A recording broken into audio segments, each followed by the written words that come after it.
The multiplayer side of Halo has always been a little bit more fast and loose. In multiplayer, everything and anything can happen. Oh my God, mother... No. We need to be either as good as Halo 2, and obviously that is our bar, is as at least as good, be better as hell, be better. Enjoy your walk back to the beach. While you're working on the project, the bar is sort of a moving target. It can be intimidating for sure. Typically my morning starts with me weeping at my desk for about 30 minutes, and then I get to work. We've really gotten hardcore about instituting afternoon playtests. Okay, it's territories, 15-second respawn time. And it's become fundamental in how we're working on the game. Oh, Froman! Oh, you're so close! From day one, people have been in there playing it, which really refines the gameplay. It was horrible there. Oh, who broke territories? I think Halo 2 multiplayer has been played like 4 billion times. Competing against yourself is stressful. Coming up with these scenarios that people play over and over again. Now, how can we rethink that and create something that's new and interesting? We started getting more into these asymmetrical maps where it's offense versus defense, where that's a choke point that you want to hold. And I think High Ground is an example of that.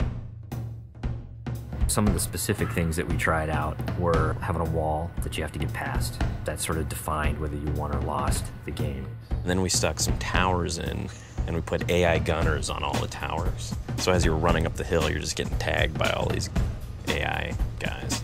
That's the direction that we went. We're like, whoa, that's way too hard. In this version, the wall is actually perpendicular to the hill. And in the final version of High Ground, that wall has been rotated 45 degrees because it had 2 turrets up here as well as 2 turrets in the other tower. So there was a lot of firepower coming down on the hill. That got all simplified into 1 turret actually right above the gate, which we felt was not as brutal to the attackers. It's pretty obvious to us when we start working on these maps that they have to be fun for the 100th and the 200th and the 1000th time. You weren't figuring out the switches in the doors? Yeah, the glows are like you want to walk up and fight. Watching people run through your map challenges a lot of the assumptions you made about it. Like, oh, I think people will use this hill for sniping them, and then no one uses it. Then you get great comments like, this map sucks, I hate this spot, I hate you. A lot of the time that we spend on these levels are in the details, making sure that the run to a weapon is equal for different areas, getting the distances right for flag captures. Because we make such an effort to place titled objects in a level, like the waterfall, the bridge, the porta potty, people can say, the flag is down by the porta potty. That immediately helps with that social aspect.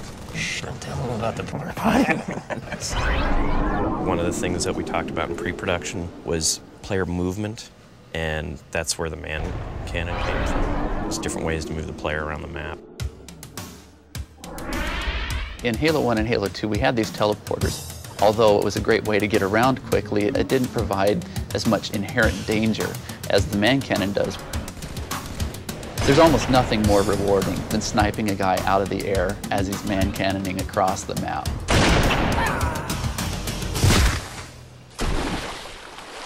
Whatever weapon that you start off every round with is going to really affect the decisions you make. There's this thing we didn't really identify in Halo 2, that if you spawn everybody with a dual-wieldable weapon like the SMG, it changed the game. People stop meleeing and people stop grenading because when you're dual-wielding, you can't do either of those. One of our weapon modelers, Tom Doyle, said, hey, this is a great chance to bring back the assault rifle from Halo 1. The assault rifle's design language really works well with the Master Chief. It has such a unique kind of silhouette and look to it that we really didn't want to change with what is already a Halo canon. But in terms of design and gameplay, it's been adjusted pretty considerably. The weapon has a kind of a shallow clip, so it came down to how best do I use my melee attack, or how best do I use my grenades in order to tip that fight a little bit over in my favor. The assault rifle works really well with the golden three things of Halo, which are weapons, grenades, and melee. The different kind of weapons that you get to use now, the way that they're balanced against each other, the way the weapons are placed on a map, it brings a certain something to the map that just makes it play right. You have a situation which is very common, two guys get into a fight. Is there a way to mix that up? Say you start getting hit by a battle rifle from behind.